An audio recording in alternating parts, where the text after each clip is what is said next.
Is your iPhone showing incoming call busy or user busy when someone tries to call you? Don't worry, fixing this issue is easier than you think. In this video, I'll guide you through the steps to resolve it quickly. Let's get started. Solution 1. Turn off Do Not Disturb mode. You can swipe down from the top right corner. After that, tap Focus. Now, turn off Do Not Disturb mode from here. Solution 2. Turn off call forwarding.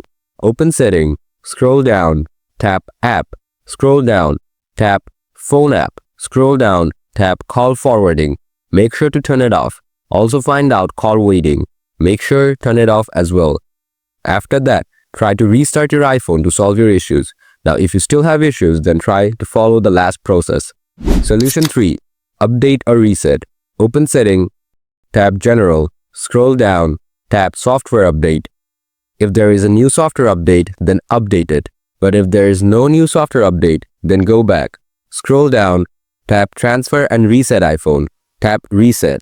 Tap Reset All. When you do this, it will erase your Wi-Fi password and reset your settings to default. These solutions should solve the problem you're facing.